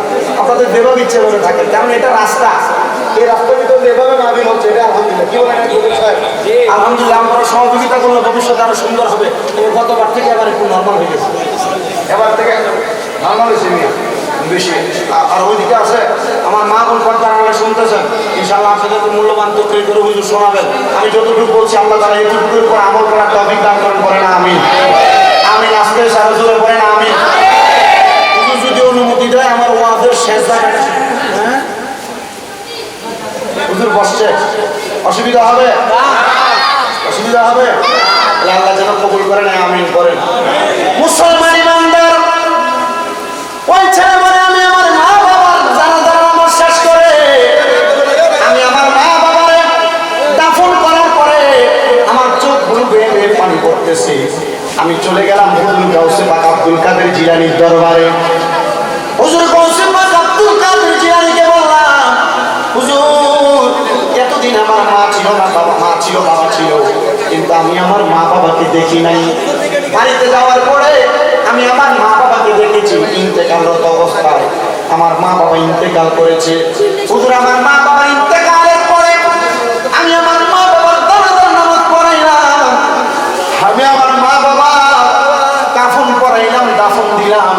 হুজুর আমার মনে একটা প্রশ্ন, আমার মা বাবা যে মারা গেল, আমার মা বাবা মারা যাওয়ার পরে কবরে কেমন আছে আমি সন্তানের জানতে বড় ইচ্ছা হয়। হুজুর আপনি না আমার কোরআন হাদিস শিখাইছেন, আমি নবীর তিরমিজি শরীফের হাদিসের মাধ্যমে দেখলাম দুনিয়াতে কোনো সন্তান মা বাবার জানাজার নামাজ পড়াইলে ওই সন্তানটা নেককার সন্তান হয়। হুজুর আমার মা বাবা কবরে যাওয়ার পর কেমন আছে আমি জানি না। হুজুর গাউসে পাক আব্দুল কাদের জিলানী তার সামনে ডাক দিয়া গাউসে পাকের চাদর দিয়া তার মাথার উপরে ঢাকনা দিয়া গাউসে পাক তার সূরা ফাতিহা পড়াইলেন, গাউসে পাক তার সূরা ইখলাস পড়াইলেন। পাক বলেন বাবা চক্ষুটা বন্ধ করে আমার আল্লাহ তাআলার কাছে মুরাকাবা করো। ওই ছেলে বলে আমি মুরাকাবা কইলাম, আমি যখন চক্ষুটা বন্ধ করলাম, আমি বন্ধ করার পর আমি হঠাৎ করে দেখতে পাইলাম সুন্দর একটা ঘরের মধ্যে দামি দামি খাবার নেওয়ালা একটা থালা আমার মা বাবার সামনে দেওয়া। আমি আমার আম্মা আব্বাকে জিজ্ঞাসা করলাম, মা আপনারা ইন্তেকাল করার পরে এত সুন্দর ঘর পাইলেন কেমন লাগে? আমার মা বাবা জান্নাতের মধ্যে চোখের পানিগুলো ছাইরা দিয়া কান্না করছে আর আমার কাছে বলছে, বাবা তোমার মতো নেক সন্তান যদি কোনো মা বাবা দুনিয়াতে রাইখে আসে, ওই নেক সন্তান যদি মার জানাজা পড়ায়, বাবার জানাজা পড়ায়, আমার আল্লাহ তার ওই মা বাপকে দুজকি দিতে পারে না। আমার আল্লাহ অবশ্যই নেক সন্তানের দোয়ার বরকতে ওই মা বাপকে জান্নাতে দিবে। আমি জানি না রে, আজকে 40 কোয়ার্টারে মাহফিলের মধ্যে কোন এতিম সন্তান জানি তার মারে কবর দিয়া মাহফিলে আসছে, কোন এতিম সন্তান জানি তার বাবার কবর দিয়া আজকের মাহফিলে আসছে। আল্লাহর কসম সন্তান, আমার একটা বিশ্বাস আজকের মাহফিলের মধ্যে মায়ের জন্য বাবার জন্য চোখের মনি কোঠার মধ্যে 2টা ফোঁটা মাটির মাথার মতো পানি ছাইরা দিয়া যদি কান্না করো, আমার আল্লাহ তোমার মা বাবার জীবনের গুনাহ মাফ করে দিবে। অনেকে চিন্তা করে হুজুর, অনেকেই তো আছে এখান থেকে বাড়িতে যাওয়ার পরে মা বাবার চেহারাটা দেখবে, হুজুর আমার মা নাই, আমার আব্বা নাই, আমি বাড়িতে যে কার চেহারাটা দেখে কলিজা ঠান্ডা করবো। আমি বলবো সন্তান, মা বাবার চেহারা দেখবা না, চিন্তা করবা না রে। আম্মা আব্বা যেই বালিশের মধ্যে ঘুমাইতো, আম্মা আব্বা যেই খাটের মধ্যে ঘুমাইতো, ওই খাটটার দিকে তাকাইয়া আম্মা আব্বাজি জামা কাপড় গুলা পরতো, ওই জামা কাপড় গুলার দিকে তাকিয়া দোয়া করবা, রব্বির হামহুমা কামা রব্বায়ানি সগীরা, ওয়া রব্বির হামহুমা কামা রব্বায়ানি সগীরা। আল্লাহ নবী শিখিয়ে দেন উম্মত, কোন সন্তান যখন তার মা মারা যাওয়ার পরে, বাবা মারা যাওয়ার পরে, ওই সন্তান মা বাবার জন্য রব্বির হামহুমা কামা রব্বায়ানি সগীরা বইলা কান্না করতে পারে, ওই পানি মাটিতে পড়ার আগে আল্লাহ তার মা বাবার জীবনের গুনাহ মাফ করে দেয়। সন্তান মা বাবা কবরে কেমন আছে জানো না, আল্লাহ তাআলার কাছে দোয়া করো, আল্লাহ যেন আম্মা আব্বারে কবরের আযাব গুনাহ মাফ করে দেয়। একজন আসে কত সুন্দর করে করে বলে, ওরে ভালোবাসি তোমায় বাবা, বুকটা যে যাইছি রে, তোমার কথা হৃদয় মাঝে পড়ছে বারে বারে, ভালোবাসি তোমায় বাবা, বুকটা যে যাইছি রে, তোমার কথা হৃদয় মাঝে পড়ছে বারে বারে, বাবা গো বাবা, বাবা গো বাবা, ওরে দরজাটা খুলতে কে যাই ধোকা, বাবা বুঝে বলছে এলে নাকি খোকা, বুকের ভিতরটা নড়ে চড়ে ওঠে, সবাই আছে শুধু মানে শুধু বাবা নেই, শুধু মানে শুধু বাবা নেই। একবারে নীরব, একটা কথার আওয়াজ শোনা যায় না। সন্তান আজকে এই পাহাড়তলি 40 কোয়ার্টার মাহফিলের ঈদে মিলাদুন নবীর উসিলায়, গাউসে পাকের ফাতিহার মাহফিলের উসিলায়, যাদের মা কবরে, বাবা কবরে, মা বাপ দুইজন কবরে, আল্লাহ যেন তাদের কবর আযাব মাফ করে, আর যারা বেঁচে আছে আল্লাহ যেন তাদের হায়াতের মধ্যে বরকত দান করে।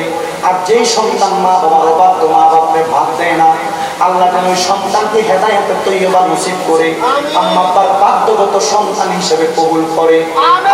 সবার কাছে আমার আবদার, বিদায় বেলা শুধু এতটুকু চাই, আপনারা আমার মাদ্রাসার জন্য দোয়া করবেন, আমার মাদ্রাসার ছাত্রদের জন্য দোয়া করবেন।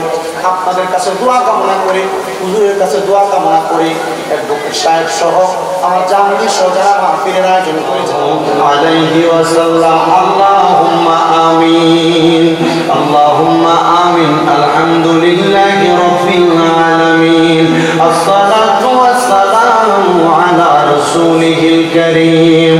রব্বানা আতিনা ফিদ দুনিয়া হাসানাতাও ওয়া ফিল আখিরাতি হাসানাতাও ওয়া কিনা عذاب النار ربنا ظلمنا أنفسنا وإن لم تغفر لنا وترحمنا لنكونن من الخاسرين يا إلهي رحم فرما مصطفى की वास्ते खोल दे दरवाज़े रहमत ग़दा की वास्ते रहमतुल लिल आलमीन ख़त्मे रसूल जाने जवा अहमद हामिद मोहम्मद मुस्तफ़ा की वास्ते मबूदो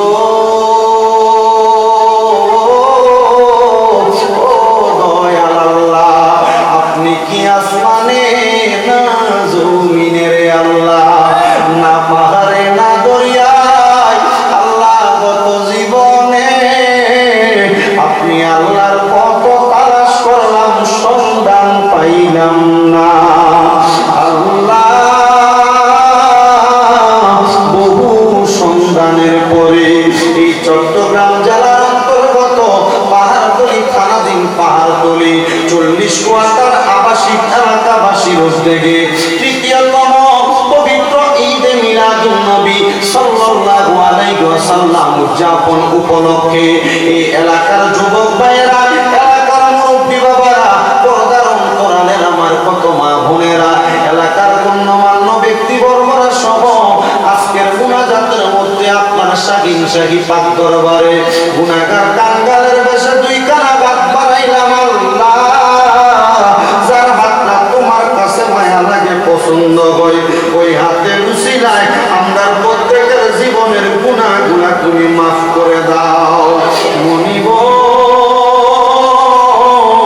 আজকের মুনাজাতের হাদিয়া সোনার মদিনায় সবুজ গম্বুজের নিচে সোনালী রওজা পাকে আমার দয়াল নবীর দরবারে কবুল আর মঞ্জুর করে নাও নবীর যত সাহাবায়ে কেরাম তাবিঈন তবে তাবিঈন খুলাফায়ে রাশিদিন সলফে সালেহিন নুজাবা নুকাবা আব্দালা ইয়ার দরবার বিশেষ করে আমার গৌসে পাকের দরবারে আলা হযরতের দরবারে আকাদের বেনাওয়াজের দরবারে বাহাউদ্দিন নকশবন্দি মুজাদ্দিদ আল-ফেসানির দরবারে সকল তরিকতের ইমাম মাযহাবের ইমামদের দরবারে আল্লাহ বিশেষ করে শাহীন শাহ সিরকুটের দরবারে কবুল আর মঞ্জুর করে নাও গৌসে মাঝবান্ডারের দরবারে কবুল করে নাও সারা বিশ্বের আনাসে কানাসে যত হক্কানি রব্বানি পীর মাশায়েখ আছে প্রত্যেক হক্কানি রব্বানি পীর মাশায়েখদের দরবারে কবুল আর মঞ্জুর করে নাও দয়া রে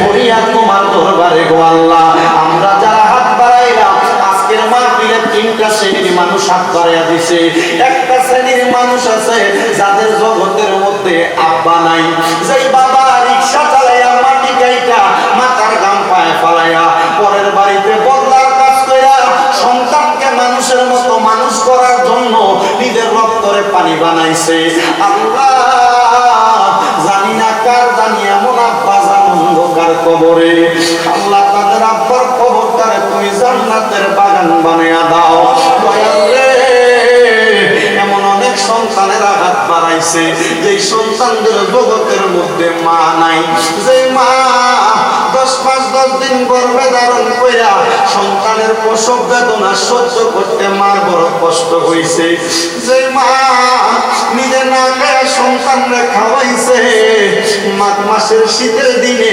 বিছানার ডান দিকে যদি সন্তান প্রস্রাব করে দিত মা ডান দিয়ে সন্তানটারে বাম দিকে নিয়ে শোয়াইতো আবার বাম দিকে প্রস্রাব করে দিলে মা বিধা জায়গায় ঘুমাইয়া সন্তানটারে শুকনা জায়গার মধ্যে ঘুমাইতো আল্লাহ এমন মাজার কবর দেশে লড়াইকো তোমার মায়ার নজরে আল্লাহ এমন মাজার কবর দেশে আল্লাহ রাইখো তোমার মায়ার নজরে সে মায়ার কবরেতে আযাব তুমি দিও না দুঃখের দরদি আমার জনম দুঃখী মা গর্ভধারিণী মা জনম দুঃখিনী মা দুঃখের দরদি আমার জনম দুঃখী মা আল্লাহ সন্তানেরা হাত বাড়াইছে, যাদের মাও নাই বাবাও নাই, জনমের মতো এতিম হইয়া হাত বাড়াইছে রে আল্লাহ। যাদের এমন মা বাবায় অন্ধকার কবরে, আম্মা আব্বা প্রত্যেকের কবর জান্নাতের বাগান বানায়া দাও দয়াল রে। আজকের মাহফিলে যাদের বংশের মানুষ অন্ধকার কবরে, প্রত্যেকের কবরটারে নাজাতের ফয়সালা করো।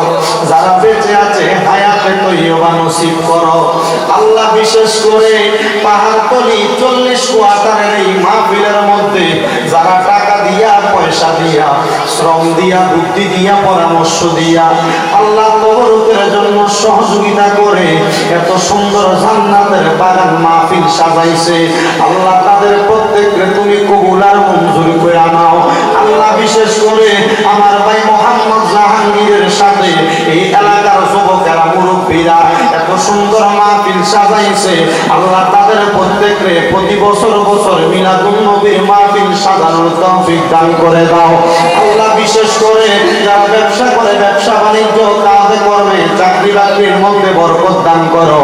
যারা পড়ালেখা করে বিদ্যা বুদ্ধি বাড়াইয়া দাও, মান সম্মান ইজ্জতে জিন্দেগি নসিব করে দাও। অনেক প্রবাসী ভাইয়েরা বিদেশ থেকে দোয়া চায়, আল্লাহ প্রত্যেক প্রবাসীদের মনের নেক নেক আশা পূরণ করো আল্লাহ। এই সোনার বাংলাদেশের উপর তোমার খাস রহমত বরকত দান করে দাও আল্লাহ। আজকের মাহফিলে আমি যা বলবো, শ্রোতারা যা শুনবে, আল্লাহ এগুলোর উপর আমল করার মতো তৌফিক সবাইকে দান করে দাও। রব্বুল আলামিন মরণ দিবা দুঃখ নাই, মরণের আগে আমাদেরকে একবার হইলেও তাওয়াফে বাইতুল্লাহ, জিয়ারতে রওজে রাসূলুল্লাহ নসিব করে গো আল্লাহ। মক্কার মদিনা না দেখা যদি মারা যায়, আল্লাহ মরার পরে রূহটা মদিনা মদিনা বইলা কানবে আল্লাহ। যতগুলা দরখাস্ত করলাম নবী মুহাম্মদ মুস্তাফা আহমদ মুস্তাফা সাল্লাল্লাহু আলাইহি ওয়াসাল্লামের খাতিরে প্রত্যেকটা দরখাস্ত তুমি কবুল মঞ্জুর করো। যার নাম রেখেছো তুমি মুহাম্মদ রাসূল, সেই নামের উসিলায় দোয়া করো হে কবুল আল্লাহ, করো হে কবুল।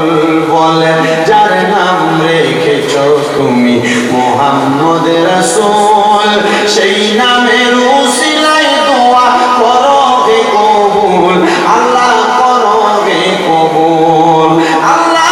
ফরিয়াদ তোমার দরবারে, মরণের আগে আমার নবীজির নূরানি চেহারা মুবারক দেখতে দেখতে আখিরি জবানে মধুর কালেমা পড়ে লা ইলাহা ইল্লাল্লাহ